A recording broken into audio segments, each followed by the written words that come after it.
Hello guys, how are you today? Bom, a nossa aula de hoje, ela vai ter bastante gramática, bastante vocabulário, então prestem bastante atenção e anotem a dúvida de vocês para perguntar caso necessário. Vocês podem estar anotando a dúvida de vocês para me perguntar no privado do Discord, ou até mesmo no chat geral, o que você preferir, ou então anotar e deixar para perguntar durante a aula ao vivo. O importante, não importa o horário, a hora, né? É que vocês perguntem que eu vou responder vocês. E como vocês estão vendo aí na tela, hoje nós iremos ver prepositions with, of and for, ou seja, as preposições em inglês mais utilizadas. Aqui nós já vemos a definição de preposição, que são termos que funcionam como conectivos nas frases. Esses termos, né, as preposições, elas são muito importantes para conectar as palavras de uma frase, podendo ser substantivo ou pronomes, estabelecendo uma ligação entre elas. Ou seja, para resumir, o que a gente quer dizer aqui? As preposições, elas complementam o sentido das frases com termos específicos, tá? E os termos específicos que a gente vai conhecer hoje, as preposições que a gente vai conhecer hoje, as prepositions, é with, of and for. A primeira delas que iremos ver hoje é a preposição em inglês with. Essa é uma preposição simples que não tem muito o que explicar, porque basicamente o significado dela em inglês é o mesmo que português. With, com esse finalzinho de som de F, o TH tem o som de F, with significa com. E a gente vai utilizar with para justificativa, explicação, para o sentido de apesar de e explicar uma reação. Mas a gente vai focar aqui em with como acompanhamento, como se ele estivesse acompanhando algo. Por exemplo, coffee with milk, café com leite. Soda with ice, refrigerante com gelo. Tea with milk, chá com leite. Tea with lemon juice, chá com suco de limão. Ou seja, percebam que aqui a gente não está utilizando o if para justificar, para explicar, no sentido de apesar de, ou explicar uma reação. Aqui ele está servindo como acompanhamento. Ele está ligando uma palavra em outra, tá? A gente está tendo uma preposição aqui de acompanhamento em inglês.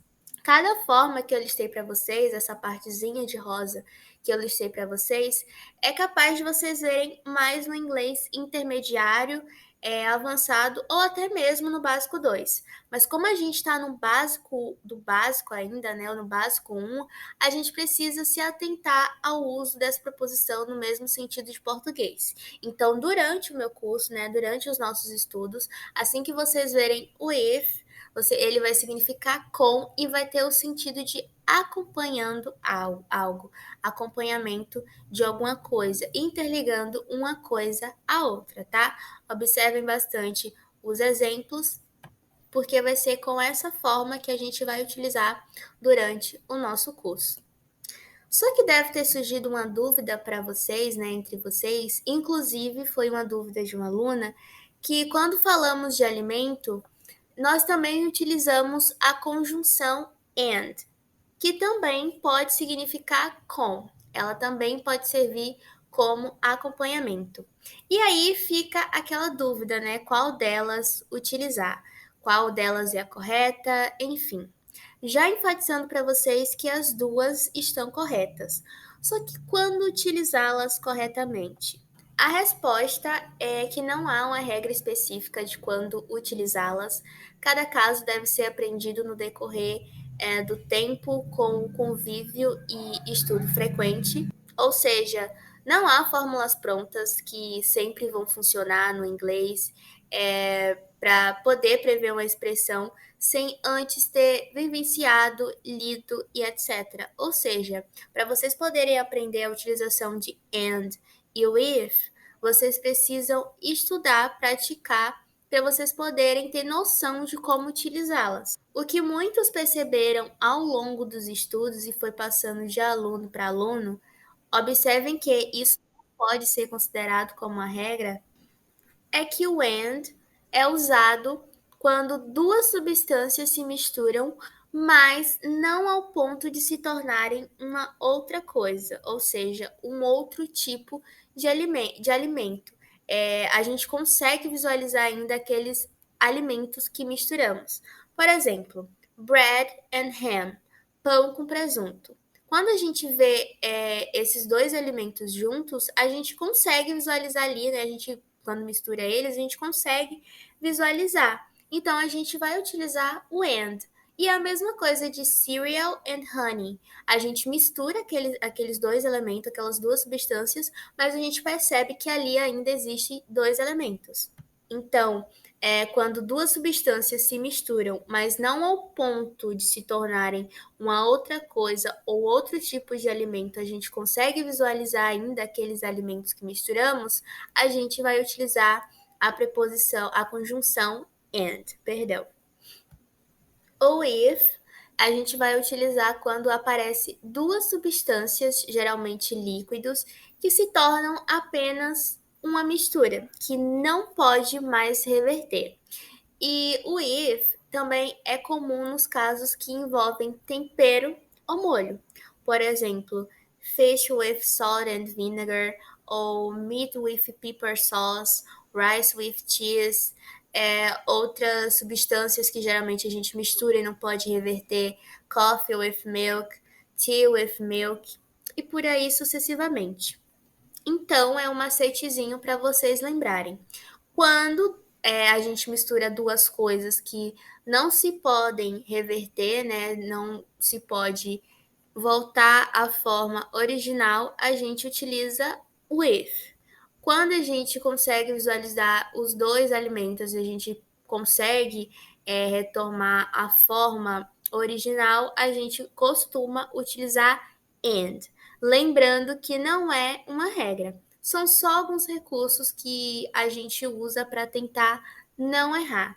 Não são regras. A prática é que resolverá isso, tá bom? Então, gravem esses exemplos, aproveitem para anotar esses exemplos, gravem esses exemplos para facilitar a vidinha de vocês. Continuando os nossos estudos, nós temos aqui uma outra preposição que é of, geralmente traduzida como de, da, do, dos, das. Exatamente. Essas tantas preposições, né? Ela em inglês significa uma palavra só, of. E detalhe aqui na pronúncia dessa preposição. A gente não pronuncia off. A gente não pronuncia com o F bem forte, off. Se a gente pronunciar off, a gente vai estar falando a palavra desligar em inglês, que tem dois F, que vai estar aparecendo na telinha para vocês. Ou seja, se vocês pronunciam off, vocês vão estar pronunciando errado, vocês vão estar pronunciando uma outra palavra. Agora, se vocês pronunciam of, bem suave, com o finalzinho com som de V, aí sim vocês vão estar falando a preposição que significa de, da, do, dos e das. Essa preposição, ela serve para mostrar a origem de algo, para mostrar a composição, para mostrar a distâncias, para mostrar a distância e outras formas de uso. É uma preposição que iremos ver com mais atenção, de forma mais aprofundada, mais para frente. Eu trouxe aqui para vocês a utilização dessa preposição em quantificadores, ou seja, aquelas palavras que têm a função de informar a respeito de determinada quantidade de elemento em uma situação, porque a gente está vendo o vocabulário de comida, né? De comida, de bebida. Então, obviamente, veremos hoje os quantificadores de cozinha. Aqueles que é uma xícara de tal coisa, um copo de tal coisa, uma fatia de tal coisa. Enfim, o uso dessa preposição of é bastante vasto, mas o que eu quero ensinar hoje, para focar para vocês aqui hoje, é nos quantificadores de cozinha, tá? Então, nós temos aqui a glass of, a cup of, a piece of, a slice of, a can of, a boat of. Vou repetir para vocês: a glass of, a cup of, a piece of, a slice of, a can of, a boat of. Reparem que a última letra das palavras estão se conectando com a outra. Então, por exemplo, glass está conectando a of. E lembrando também que o finalzinho da palavra of tem um som de V. E a mesma coisa para os outros exemplos. A cup of, a piece of, a slice of, a can of, a boat of. Vou repetir pela última vez: a glass of, a cup of, a piece of, a slice of, a can of, a boat of. E atenção aqui, claro que a gente vai ver isso também de forma aprofundada mais para frente, mas eu vou falar para vocês que a quantidade do produto deve ser colocada na frente do meio de medição. Por exemplo, glass significa copo, cup significa xícara, pies significa pedaço, slice significa fatia, can significa lata, bottle significa garrafa. Então, todos esses meios de medição vai depender da quantidade que você quer utilizar para ser medida. Por exemplo, se a gente quer falar aqui 2 copos de água, por exemplo, se a gente quer falar dois, por exemplo, se a gente quer falar 2 xícaras de água, a gente fala 2 cups of water. Esse exemplozinho aí de baixo tá errado, tá, gente? 2 copos de água, no caso, seria 2 glasses of water, tá? Ignora esse exemplo. Quando eu for passar para o PDF, eu vou corrigir. Mas se fosse 2 copos de água, seria 2 glasses of water. Se fosse 2 xícaras de água, seria 2 cups of water. Então, sempre que vocês quiserem falar a quantidade, vocês devem colocar antes do meio de medição, tá? Então, nesse caso, a gente está utilizando o artigo indefinido a, que eu também vou ensinar para vocês, porque geralmente é utilizado esse artigo indefinido, né? Uma, o artigo indefinido a. Mas se fosse 2 ou 3, aí vocês colocariam de acordo com o número em inglês e estaria na frente do meio de medição, certo?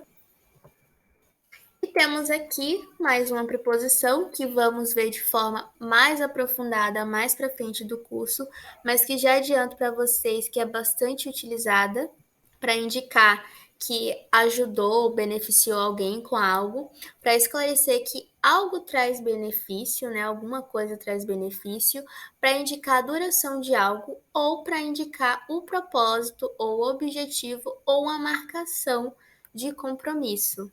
Só que nesse caso, vamos ver que iremos utilizar essa preposição para indicar refeições. E quando estivermos indicando refeições, veremos que no português o for, que pode ser utilizada para por ou para como preposição, pode ser traduzido também como na, no ou em. Vai depender do contexto da refeição que está sendo utilizada. Então, aqui nas refeições nós temos breakfast, lunch, dinner, dessert. Vou repetir para vocês: breakfast, lunch, dinner, dessert. Atenção à pronúncia da palavra dessert. Eu sei que muitas pessoas podem confundir com deserve, mas não tem nada a ver uma coisa com a outra. Deserve significa merecer e dessert significa sobremesa. A diferença é exatamente a letra S e o finalzinho da palavra, tá? Dessert, sobremesa, certo? Agora, voltando à nossa preposição for, para ser utilizada com refeições, a gente vai ver aqui então for breakfast, for lunch, for dinner e for dessert. Por exemplo, aqui no nosso primeiro exemplo. I want to eat bread and butter for breakfast. Eu quero comer pão e manteiga no café da manhã. Ou para o café da manhã, tanto faz. Nosso segundo exemplo. I like to drink juice for lunch. Eu gosto de beber suco no almoço. O terceiro exemplo. I don't eat fruits for dinner. Eu não gosto de comer frutas no jantar. I love to eat chocolate for dessert. What about you? Eu gosto de comer chocolate na sobremesa. E você? Então, reparem que nos exemplos, dependendo do contexto, vai ser traduzido para o inglês o for para por ou para. Só que quando a gente for indicar a refeição, geralmente vai ser traduzida como na, no ou em, tá? Isso vai depender do contexto, mas geralmente refeição é traduzida como na, no e em. Como eu falei para vocês, a gente vai ver o for de forma mais aprofundada, né? Significar de fato por ou para mais para frente. Então, não se preocupem, tá? Se preocupem mais aqui na questão da indicação de refeição, certo? Vou passar agora para o nosso vocabulário. Para finalizar a nossa aula, eu vou colocar na tela alguns exemplos utilizando esse vocabulário conforme eu vou estar falando, tá? Então, nós temos aqui beans, French fries, sandwich, salad, vegetables, or beef, chicken, fish, bacon, sausage, tomato, rice. Vou repetir para vocês: beans, French fries, sandwich, salad, vegetables, or beef, chicken, fish, bacon, sausage, tomato, rice. Na palavra French fries, a gente sempre vai escrever French com letra maiúscula. Não importa se ela está no meio da frase, se ela está no final, se ela está no início, enfim. Não importa. O French sempre vai vir com letra maiúscula. Sempre tem que ser escrita com letra maiúscula, porque o French, na verdade, é uma nacionalidade, tá? French significa francês ou francesa. Então, nesse caso, se a gente fosse traduzir batatas fritas, French fries ao pé da letra, seria fritas francesas, tá? Não seria batatas fritas, seria fritas francesas. Só que como a gente não fala fritas francesas, então a gente traduz mesmo com batatas fritas. Mas se fosse ser traduzido mesmo ao pé da letra French fries, seria fritas francesas. Bacon, apesar da gente pronunciar bacon e achar que tá correto, não tá, infelizmente. A pronúncia correta é bacon, tá? E aí agora a gente tem que também prestar bastante atenção e eu vou fazer essa observação para vocês, que é em relação à palavra beef, que é um falso cognato. Ou seja, apesar de ser parecida com a palavra bife em português, ela não significa isso. Nós vamos utilizar beef apenas para carne bovina. Obviamente, né, a carne de boi ou de vaca de maneira geral. Ela também é uma palavra bastante utilizada no dia a dia para se referir apenas à carne como um todo, no modo grosso. Por exemplo, se eu falo que eu quero comer uma carne sem especificar qual, eu utilizo a palavra beef, mas não significa que eu vou utilizá-la como um corte específico de carne. Então, como vamos falar bife de fato em inglês, um pedaço específico em forma de filé, ou seja, o corte, né, as postas de carne?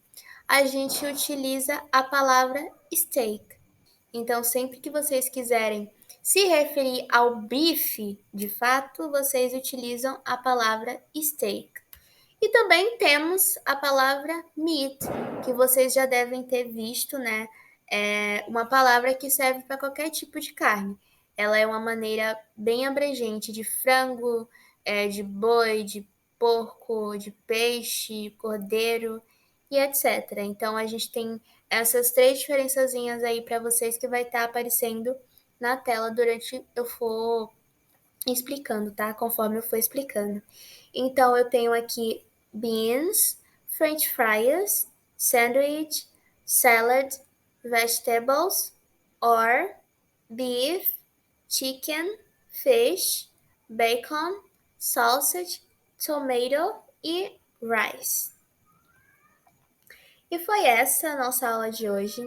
Eu espero que vocês a tenham entendido, mas caso contrário, vocês podem estar mandando mensagem para mim ou aguardar a aula ao vivo para me perguntar, como eu falei anteriormente.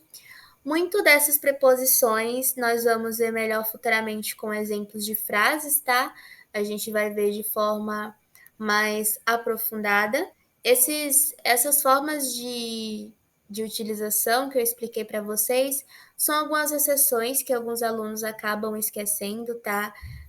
São exemplos bastante específicos, até porque o uso das preposições em inglês é muito vasto e pode acabar dificultando para vocês. Então, vamos aos poucos, sem pressa, para entender tudo direitinho. Thanks for watching. Não se esqueçam de enviar a palavra-chave no prazo. E é isso. Bye bye, see you.